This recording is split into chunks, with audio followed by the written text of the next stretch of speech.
Sabda Pandita Ratu. Kali ini dalam episode ke-19 dengan judul Purwakala Pangeran Pati.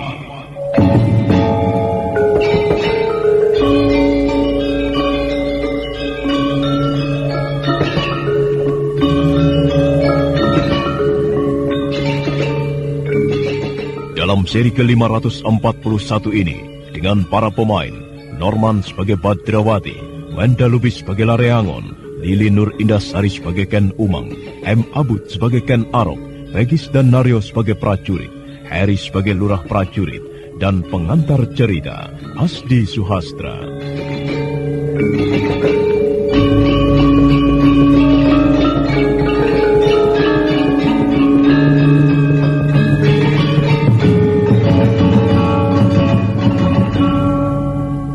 Setelah melaporkan apa yang dilakukannya kepada Putut Gajah Wengker, Badrawati dan Lareangon kemudian menuju ke istana. Seorang prajurit jaga menghadangnya.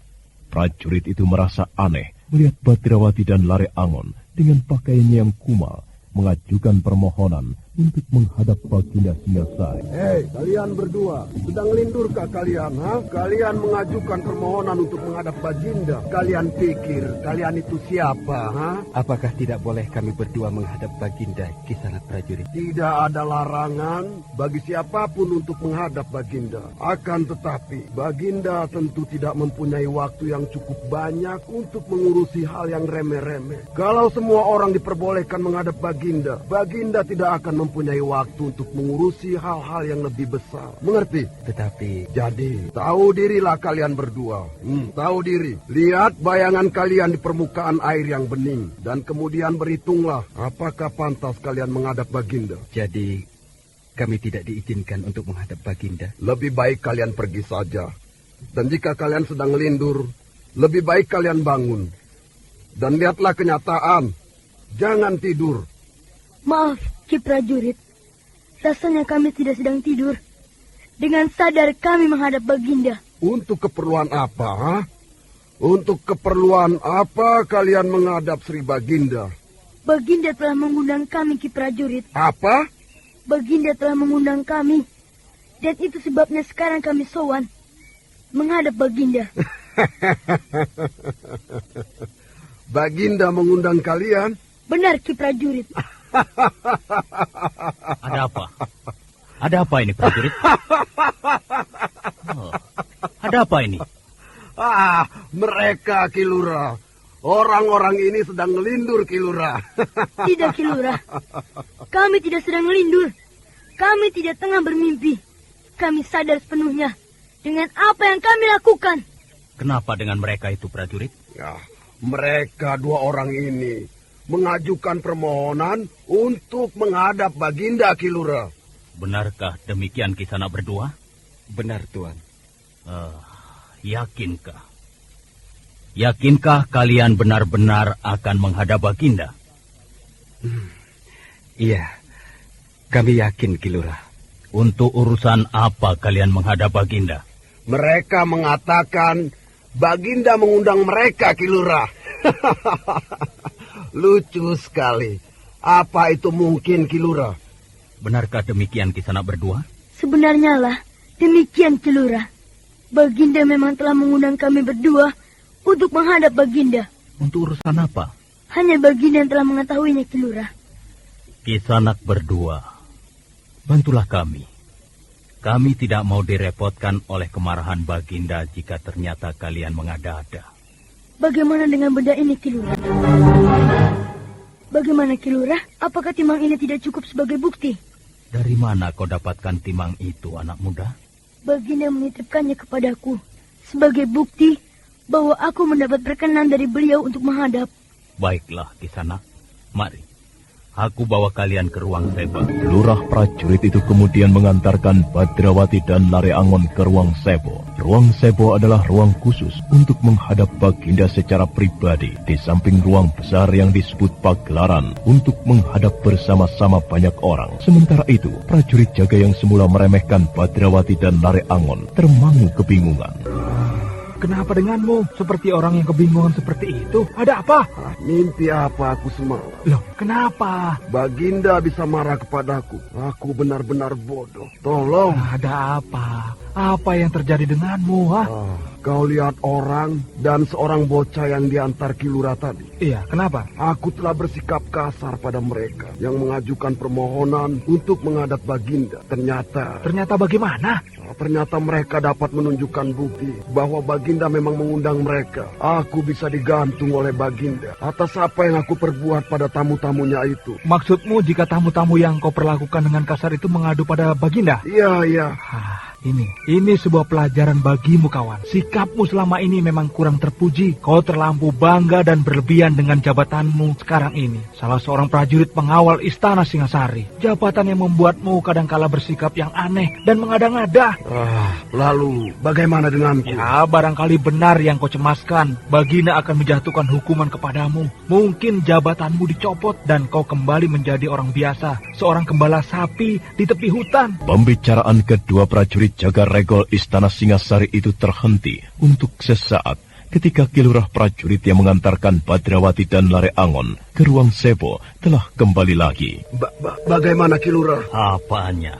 Nasibku bagaimana? Baginda tentu marah sekali kepadaku Kilura. Ini sebuah pelajaran untukmu. Nah, apa kataku? Tadi aku juga mengatakan ini sebuah pelajaran bagimu. Jadilah prajurit yang baik. Prajurit sebagaimana sudah menjadi tugasnya adalah untuk berkelahi. Tetapi berkelahi itu adalah melawan pihak-pihak yang mengancam negara. Tetapi sebaliknya terhadap rakyat kecil, seperti orang yang baru saja itu, kau justru harus memberi pengayoman, bukan menakut-nakuti atau meremehkan. Lalu, bagaimana denganku Kilura? Kalau Baginda murka, bagaimana?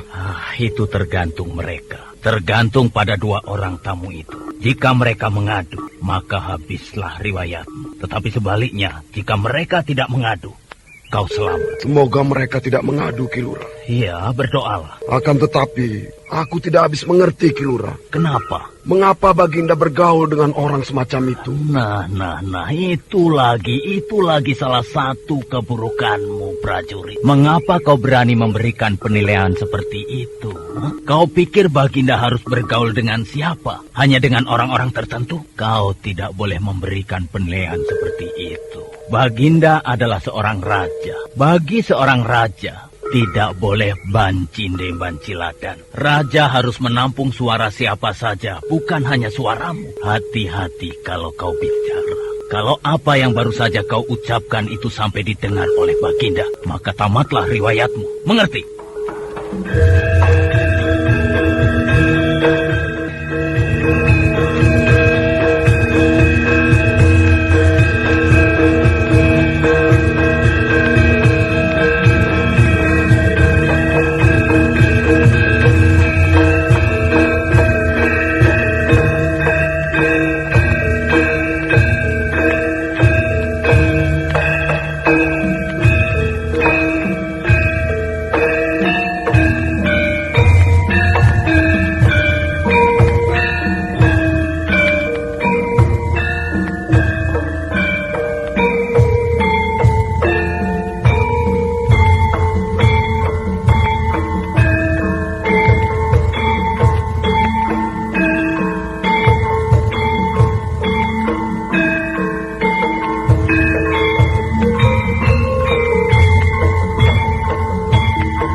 Bukan main ya, Paman.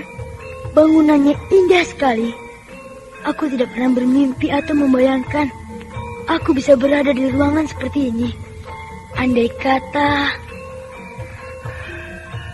kenapa? Andai kata aku seorang raja. Cuma andai kata, Paman. Nasib orang siapa tahu, Badrawati. kelak kau diangkat menjadi raja? Hah, siapa yang akan mengangkat? Istrimu. Shh, jangan keras-keras. Pembicaraan dengan nada bisik-bisik antara Badrawati dan Lare Angon kemudian terhenti ketika pintu utama ruang Sebo itu terbuka. Dan nampaklah kemudian Sri Baginda Singasari yang semula bernama Ken Arok dan bergelar Sri Rajasa Batara Sang Amurwa Bumi itu melangkah menuju ke Dampar. Badrawati dan Lare Angon serentak menyembah kepada rajanya. Akhirnya kalian datang juga ke istanaku. Hamba Baginda, hamba penuhi janji hamba untuk menghadap. Hamba mengatur sembah. Demikian pula dengan hamba Baginda. Hamba mengaturkan sembah. Nampaknya kalian perlu belajar lebih dulu untuk mengucapkan kalimat-kalimat itu. Apakah ada kesulitan dengan para penjaga istanaku? Tidak, Baginda. Para prajurit penjaga regol adalah prajurit yang ramah-ramah. Bagaimana dengan timang itu? Timang ini ternyata mempunyai kekuatan yang luar biasa, Baginda. Sebuah benda yang menyimpan kesaktian.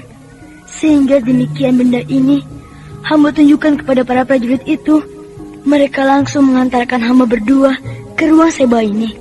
Artinya, sebelum mereka bersikap kasar kepada kalian berdua. Hamba merasa tidak demikian, Baginda. Adalah wajar jika para prajurit itu bersikap tegas. Sebab bagaimanapun juga mereka harus menjaga keamanan istana yang merupakan pusat pemerintahan Singasari.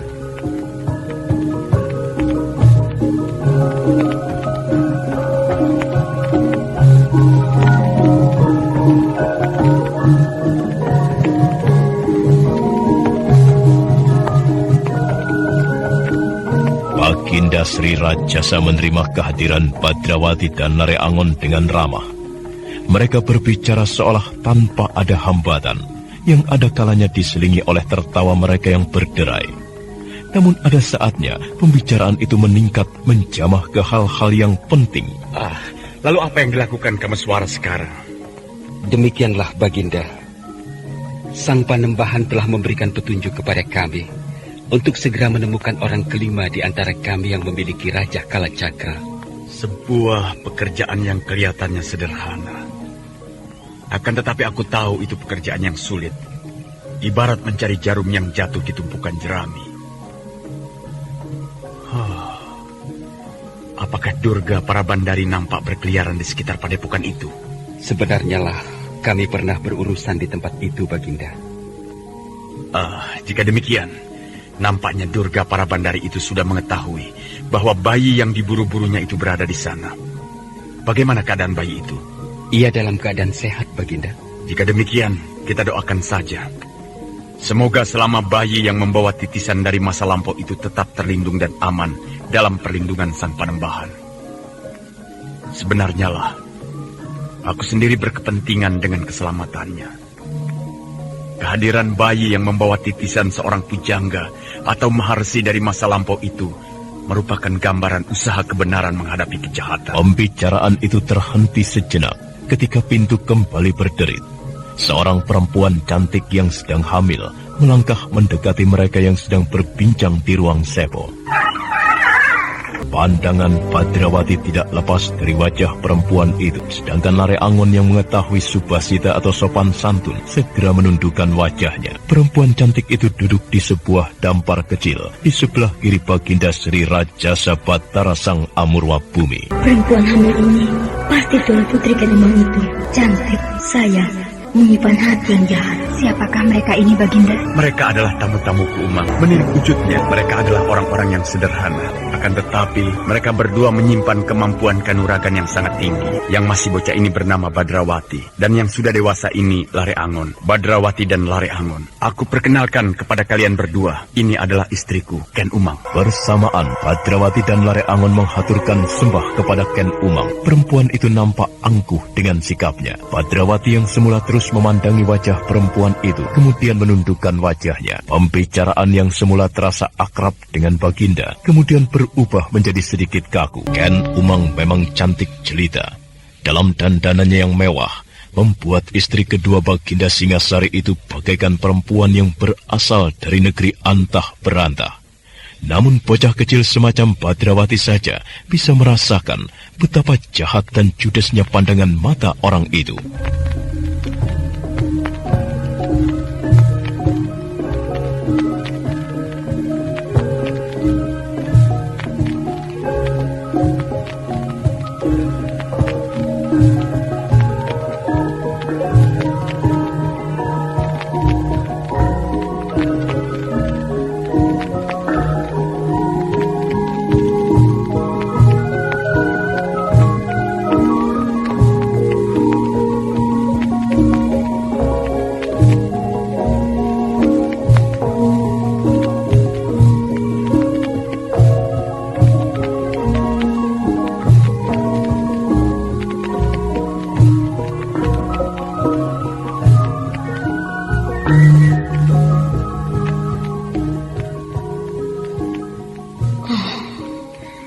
Perempuan yang cantik sekali. Tatapan matanya tajam tanpa riku, memandang siapapun. Orang ini kelihatannya judes. Ia yang memerintahkan kepada embanya yang bernama Matisi itu untuk mencari dan mengupah tukang santet atau tukang tenung. Aneh juga, mengapa orang secantik ini menyimpan kedengkian hati semacam itu. Dari manakah mereka itu berasal, Baginda? Coba kau tanyakan sendiri, Ken Umang. Aku mohon Baginda yang menanyakan hal itu kepadanya. Baiklah. Kau sudah mendengar sendiri Lare Angon dan Badrawati. Jawablah. Hamba Baginda. Sebagaimana Baginda telah mengetahui, hamba tidak mempunyai asal. Hamba tidak mempunyai rumah atau tempat tinggal. Dan kau Badrawati? Hamba tiada berbeda dengan Paman Lare Angon. Hamba tidak mempunyai siapa-siapa di dunia ini. Hamba tidak mempunyai asal dan tempat tinggal. Rumah hamba adalah kolong langit. Baik Badrawati maupun Lare Angon merasa aneh melihat kenyataan. Ken Umang tidak mau bertanya langsung, tetapi melalui Ken Arok. Seolah-olah derajat Ken Umang sedemikian tingginya, sehingga tidak sudi untuk berbicara langsung. Namun sebaliknya, jawaban Badrawati dan Lare Angon itu membuat Ken Umang merasa tidak senang. Kedua alisnya mencuat. Benarkah apa yang mereka katakan itu, Baginda? Bahwa mereka tidak mempunyai asal-usul? Bahkan bocah itu mengatakan rumahnya adalah kolong langit? Percayalah kepada apa yang mereka katakan, Umang. Mereka pengelana, mereka pengembara dari satu tempat ke tempat yang lain. Sampai-sampai mereka telah lupa pada asal-usul dari mana mereka berasal. Ampun, Baginda. Apakah mereka tidak sedang menyindir, Baginda? Mereka tentu tidak berani melakukan hal itu, Ken Umang. Di samping itu aku memang mengetahui dengan sebenarnya siapakah mereka. Meski Badrawati masih bocah, akan tetapi luas jelajah kakinya dari satu tempat ke tempat yang lain. Tidak sembarang orang yang bisa menyamainya. Rasanya hamba sulit mempercayainya, Baginda. Bisa dimengerti, Umang. Karena apa yang mereka lakukan adalah sesuatu yang luar biasa, yang tidak sembarang orang sanggup melakukannya. Tetapi hamba tidak mengerti, mengapa Baginda bisa bergaul dengan orang-orang semacam itu? Sempurat rona merah merambati wajah Badrawati. Bocah itu serasa terbakar wajahnya hingga bagaikan seekor kepiting yang direbus. Lare Angon menundukkan wajahnya. Meskipun Lare Angon sudah terbiasa mengendapkan gejolak hati macam apapun, namun kata-kata yang baru saja diucapkan oleh Ken Umang itu terasa menyengat. Baginda nampak termangu. Dan Badrawati yang kemudian mendongakkan kepalanya. Ampun Baginda, ampunkan hamba. Mohon jangan dianggap apa yang hamba sampaikan ini sebuah kelancangan. Akan tetapi sebaiknya hamba dan Paman Lare Angon mohon diri. Badrawati serentak akan berdiri. Lare Angon nampak bingung dan tidak segera mengambil keputusan. Namun ketika Lare Angon melihat Baginda tidak melarang apa yang dilakukan Badrawati, Lare Angon menyembah dan kemudian beringsut meninggalkan ruang sebo.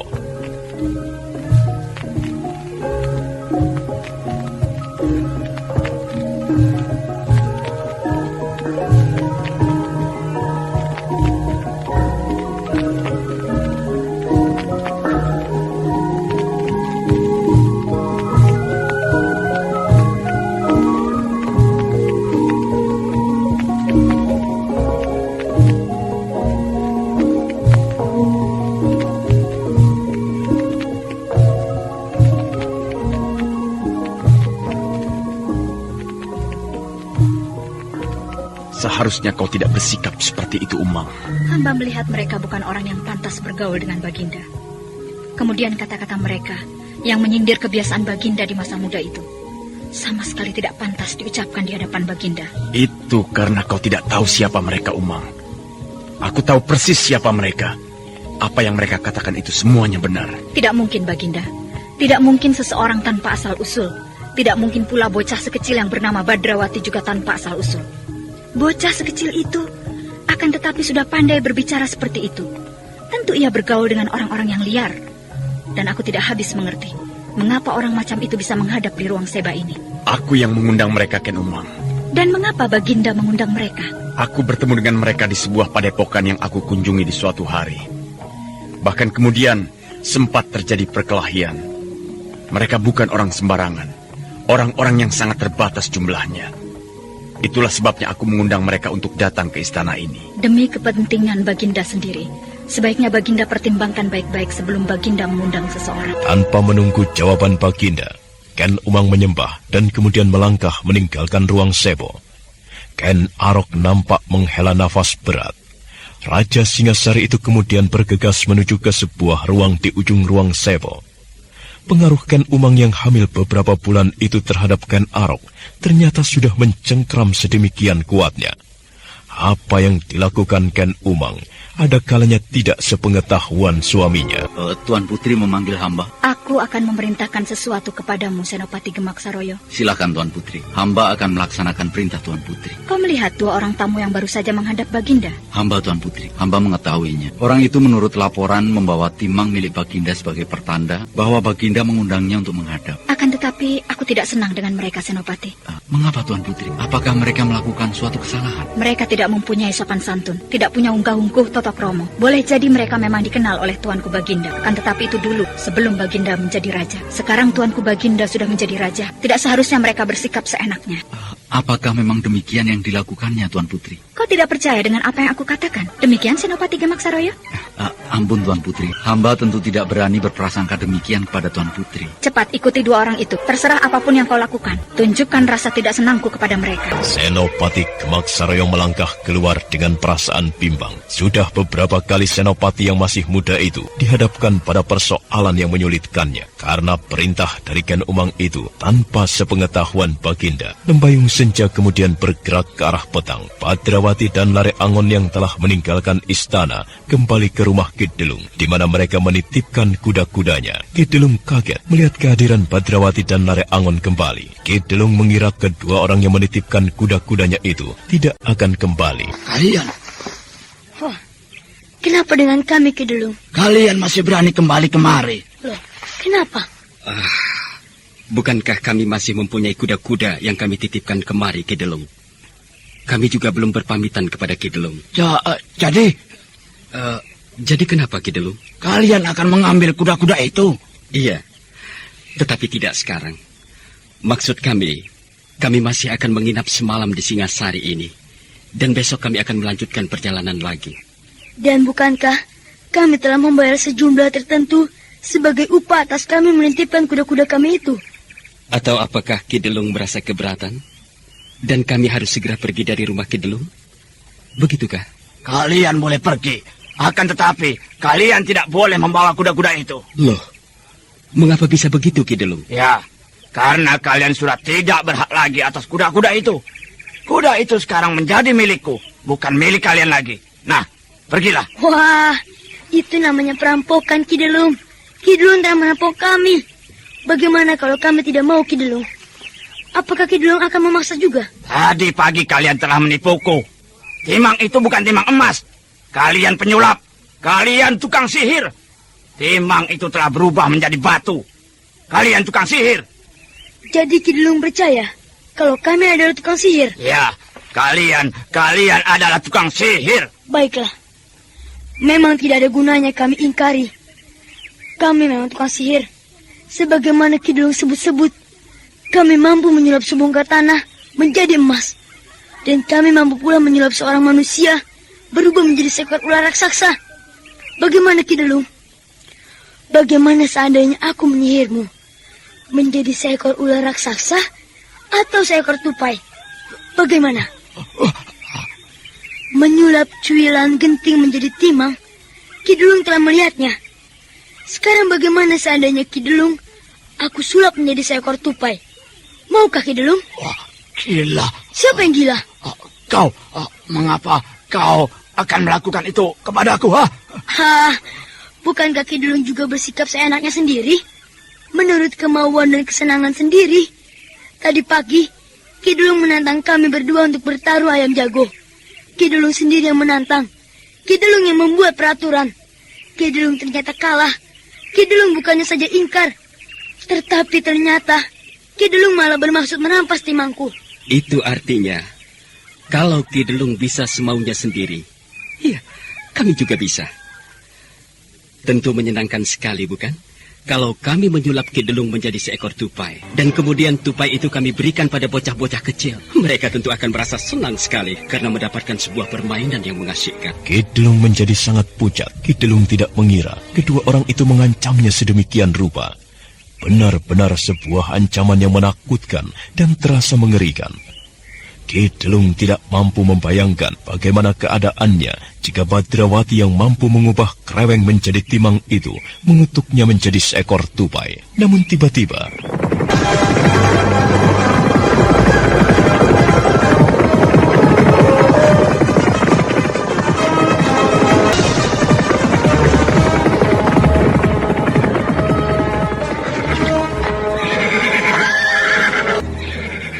sekitar 5 orang prajurit berkuda dipimpin oleh seorang senopati telah mengepung tempat itu. Senopati dan para prajuritnya berloncatan turun dari kuda dan segera mengepung membentuk lingkaran. Pedang-pedang telah dicabut. Ki Delung ketakutan sekali. Kalian berdua yang tadi menghadap Baginda, bukan? Benar, Ki prajurit. Aku Senopati Gemak Saroyo. Aku akan bertanya sesuatu pada kalian. Apakah yang Tuan Senopati akan tanyakan? Apa yang telah kalian perbuat di istana?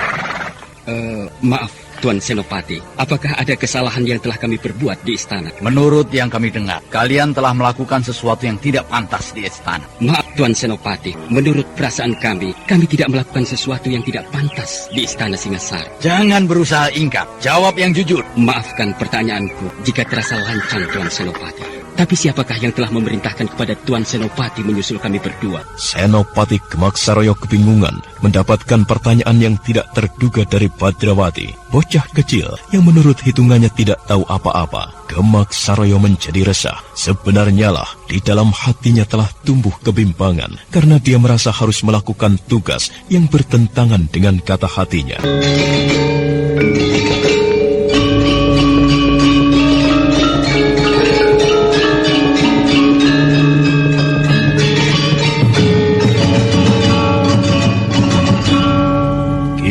Ketakutan sekali. Kedatangan para prajurit itu membuatnya gemetar. Namun persoalan yang berkembang di halaman rumahnya itu membuat Ki Delung bertanya-tanya dalam hati apa yang akan terjadi. Ki Delung kaget ketika mendengar Badrawati dan Lare Angon baru saja menghadap ke istana Singasari. Senopati Gemak Saroyo kebingungan.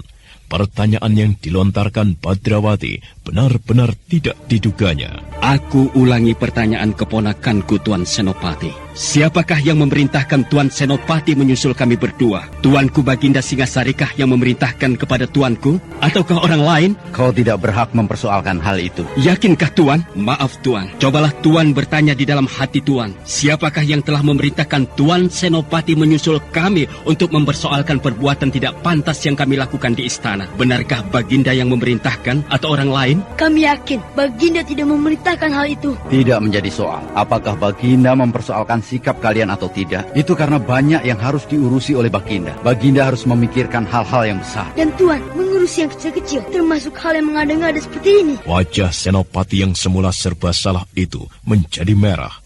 Senopati itu sangat tersinggung, apalagi yang menyodok dadanya hanyalah sekedar seorang bocah. Senopati Gemaksaroyo memandang Badrawati dengan tatapan tajam, seolah akan ditelannya mentah-mentah bocah itu. Kurang ajar. Hei, bocah kecil, sadarkah kau dengan apa yang baru saja kau ucapkan? Kau berani meremehkan aku, ha? Bukan soal aku berani meremehkan Tuan, tetapi kami sangat menghormati Baginda. Kami tidak habis mengerti bagaimana mungkin di luar pengetahuan Baginda ada sebuah jalur perintah yang tidak diketahui Baginda dan bisa menjatuhkan namanya. Kurang ajar, bocah lancang. Kau berani mengatakan itu kepadaku, ha? Tuan, bayangkanlah bagaimana nasib Tuan semuanya seandainya Baginda mengetahui apa yang Tuan lakukan kepada kami berdua, tamu-tamu Baginda. Persoalan telah bergeser. Kalian tidak akan mendapat kesempatan untuk melapor kepada Baginda. Bunuh dia! Nasib kalian memang buruk sekali. Kalian tentu tidak sempat bermimpi atau membayangkan akan mati terkapar di tempat ini. Pantas saja jika Tuan Putri Ken Umang mengatakan kalian adalah orang-orang yang tidak mempunyai sopan santun sama sekali. Jadi tuan-tuan diperintah oleh Tuan Putri Ken Umang, bukan oleh Baginda Sri Rajasa? Bukan urusanmu. Sebaiknya Tuan Senopati dan tuan-tuan prajurit mempertimbangkan sekali lagi sebelum bertindak gegabah. Yang memerintah tuan-tuan adalah Putri Ken Umang, bukan Sri Rajasa. Jika Baginda sampai mengetahui peristiwa ini, maka Baginda menjatuhkan hukuman yang berat kepada tuan semuanya. Pertimbangkanlah baik-baik. Jangan sampai Baginda menjemur tuan-tuan di alun-alun selatan. Lihat tuan-tuan, yang aku pegang ini adalah timang pemberian Baginda. Dengan pertanda timang ini, sebagaimana Baginda sendiri mengatakan kepadaku, maka tuan-tuan semuanya akan membantu kami, bukan menjerumuskan kami. Jangan ngoceh ngoyo-woro kau bocah kecil.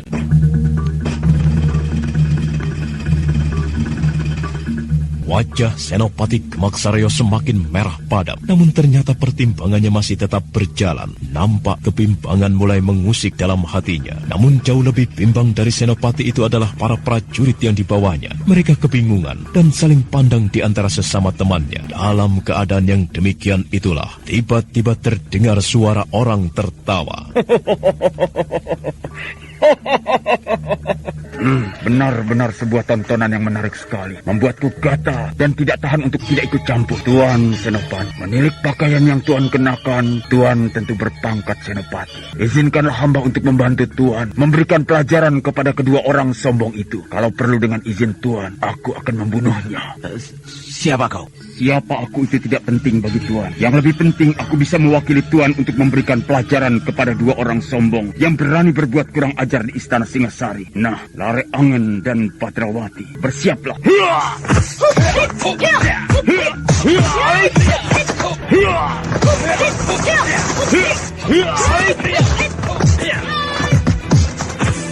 Sedemikian cepatnya pertempuran itu meningkat. Jarak antara kemunculan orang bertopeng hitam dan pertempuran yang kemudian terjadi sedemikian tipisnya. Senopati Gemaksaroyo terlongong-longong menyaksikan pertarungan di atas wuwungan yang terjadi. Senopati Gemaksaroyo tidak mengira bocah yang bernama Badrawati dan pemuda Lare Angon itu memiliki ilmu yang sedemikian tingginya. Semua geraknya sulit diikuti oleh pandangan mata. Ki Delung yang gemetar jatuh terduduk berpegangan pada salah satu tiang tritisan rumahnya. Sementara para prajurit menyaksikan pertarungan itu dengan debur tegang.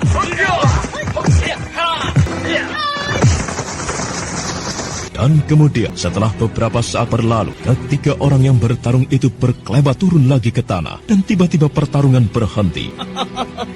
Cukup Badrawati, Lare Angon, kalian berdua memang orang-orang yang luar biasa.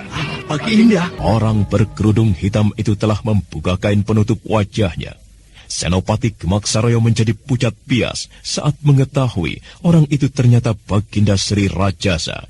Demikian pula dengan para prajuritnya. Serentak mereka merasakan wajah mereka seperti menebal. Baginda. Senopati Gemaksaroyo. Ampun tuanku. Kembalilah ke istana kalau Tuan Putri menanyakan hasil dari tugasmu. Katakan saja, kau tidak berhasil menemukan kedua orang ini. Mengerti? Hamba akan melaksanakannya tuanku. Kau telah melihat sendiri Gemaksaroyo.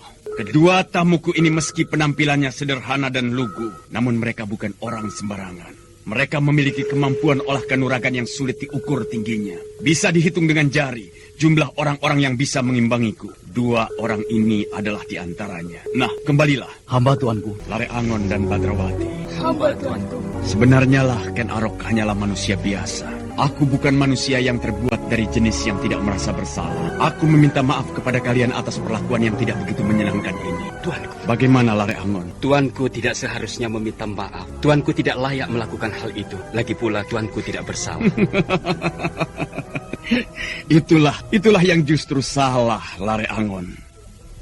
Kekeliruan Baginda Kertajaya yang kemudian dimusuhi oleh sebagian besar para Brahmana dan pendeta adalah karena keangkuhannya, atau oleh ketidaksadarannya bahwa ia manusia biasa yang seharusnya bisa mengakui jika memiliki kekeliruan.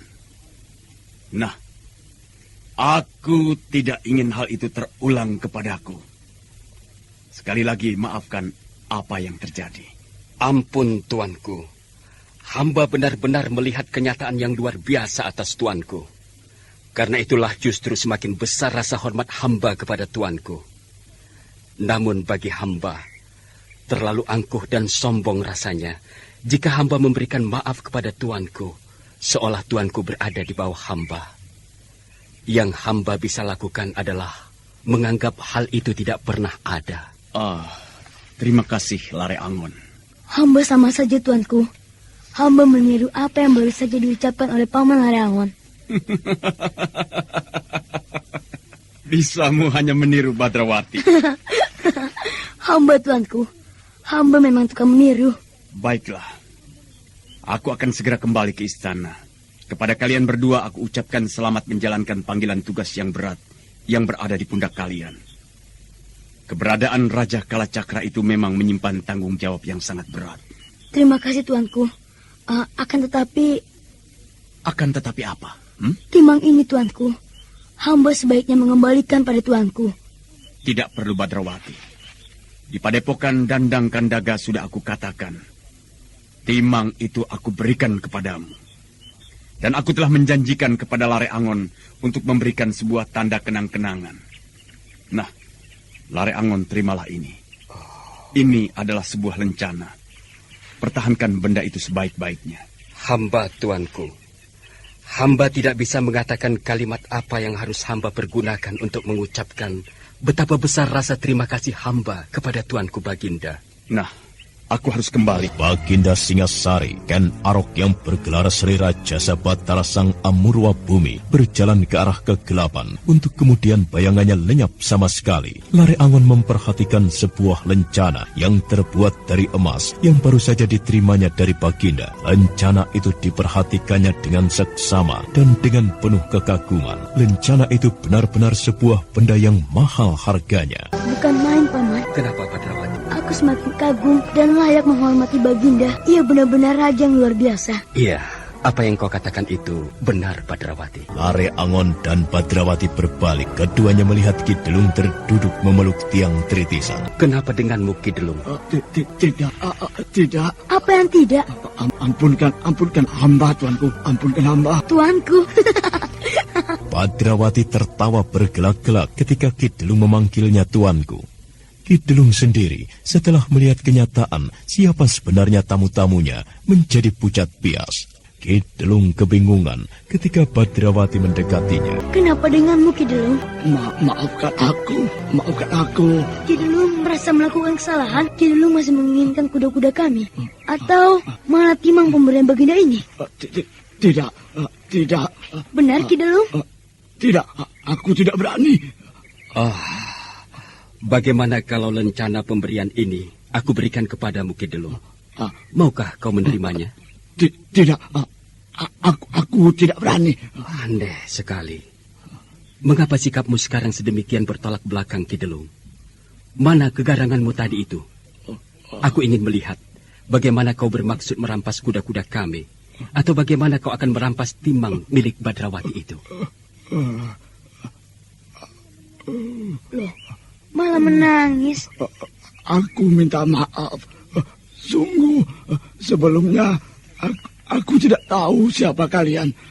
Aku tidak tahu kalau kalian adalah sahabat Tuanku Baginda.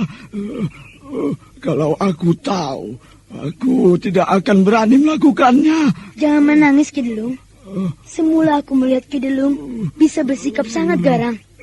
Adalah aneh jika sekarang aku melihat Ki Delung menangis, sangat tidak sesuai dengan tubuh Ki Delung yang tinggi besar dan berjambang lebat itu. Baiklah, Ki Delung. Ki Delung merasa bersalah dengan sikap yang Ki Delung berikan kepada kami itu. Aku minta maaf. Baiklah, Ki Delung. Jika Ki Delung minta maaf, aku mempunyai syarat. Ki Delung melihat sendiri bahwa kami jelek-jelek seperti ini mempunyai hubungan akrab dengan Baginda. Maka jika kami lihat Ki Delung tidak mengubah sikap, kami bisa minta bantuan atau mengajukan permohonan kepada Baginda untuk mengubah sikap Ki Delung yang tidak baik itu. Ingat, Ki Delung. Kami tidak suka melihat orang berjudi dengan mengadu jago.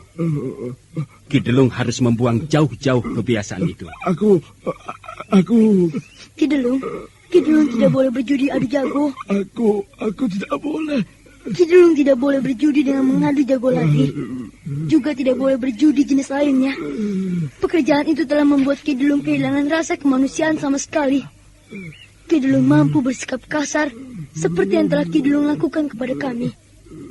Ayam jago itu dijual saja, bukan sebagai ayam aduan, tetapi dijual sebagai ayam biasa.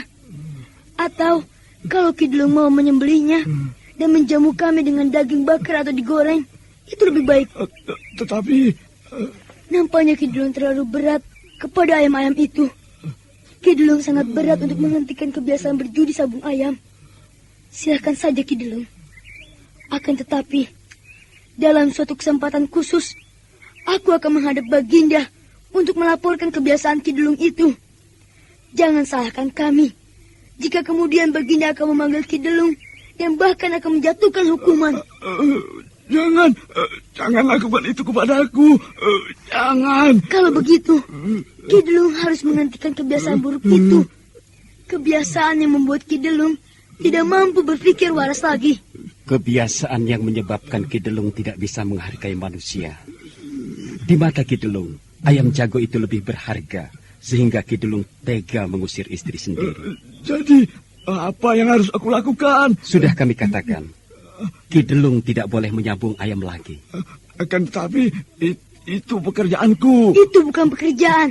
Aku tidak bisa pekerjaan yang lain. Omong kosong. Itu hanya omongan Ki Delung saja. Kalau Ki Delung mau, banyak hal yang bisa Ki Delung kerjakan.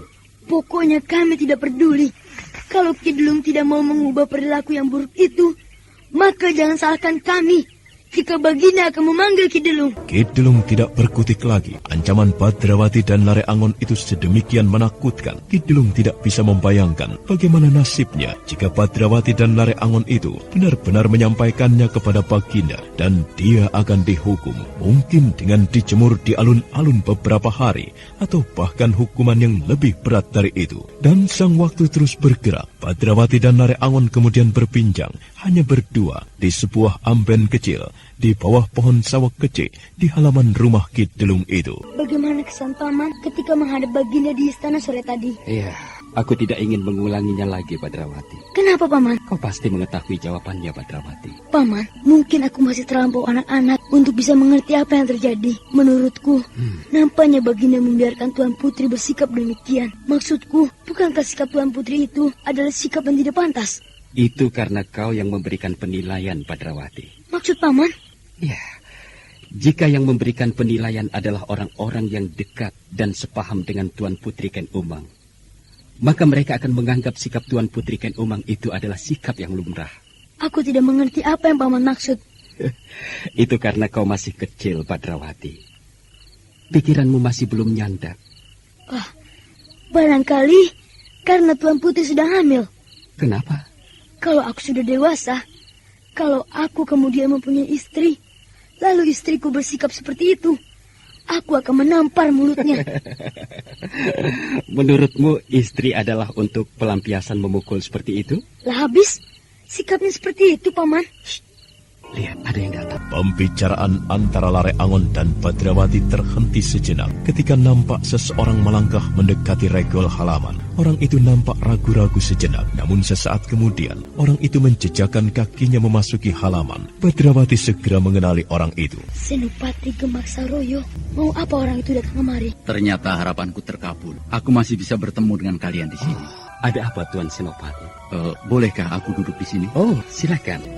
Maaf, Tuan Senopati. Apakah tidak sebaiknya kita berbicara di dalam? Kidelung pemilik rumah ini tentu tidak akan keberatan. Tidak usah, Kisana. Kita berbicara di halaman ini saja. Kebetulan tidak terlalu banyak nyamuk. Kita berbicara sambil menikmati bintang-bintang yang gemerlapan dan bertaburan di langit. Kalau begitu, monggo, silakan. Senopati Gemak Saroyo kemudian duduk di dingklit di bawah pohon sawak kecil di halaman rumah Kidelung itu. Beberapa saat lamanya suasana terasa hening karena Senopati belum juga mengutarakan keperluannya. Badrawati yang sibuk menduga-duga memilih diam menunggu. Aku datang untuk minta maaf. Tuan datang untuk minta maaf? Iya, benar. Benar, Kisana Lare Angon dan Badrawati. Aku datang untuk meminta maaf. Sebenarnya aku merasa perlakuanku tadi terasa berlebihan. Aku merasa menyimpan beban yang sangat berat. Jika soal ini tidak aku tuntaskan, aku akan tersiksa kalau aku belum menyampaikan isi hatiku ini. Tuan Senopati, aku sangat menghargai keinginan Tuan Senopati. Hal itu menunjukkan bahwa Tuan Senopati adalah seorang yang luas wawasan. Akan tetapi,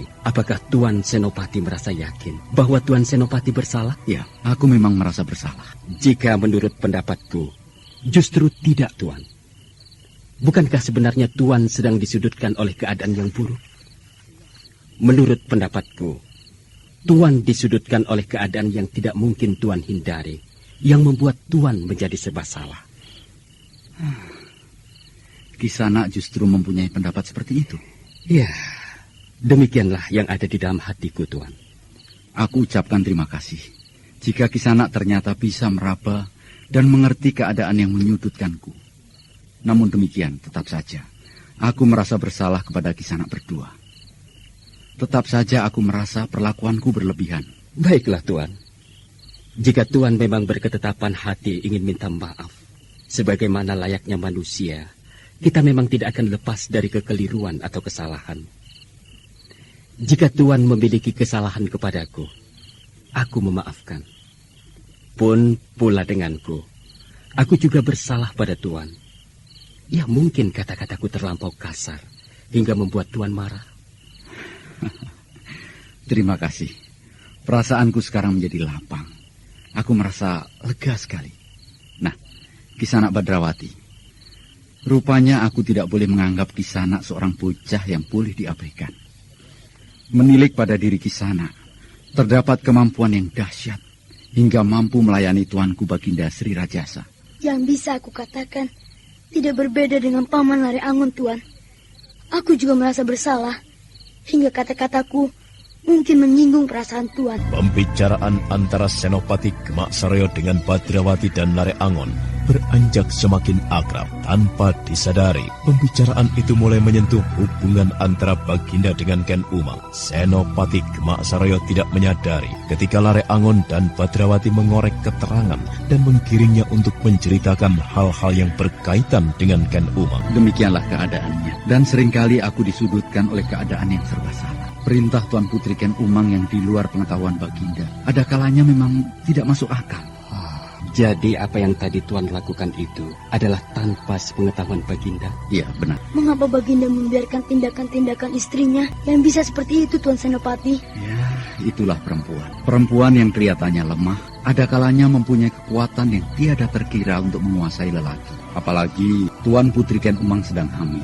Nampaknya Baginda terlampau menjaga istrinya, sehingga sepak terjangnya dibiarkan saja. Lare Angon dan Badrawati termangu, mencoba membayangkan bagaimana sebenarnya keadaan di dalam istana.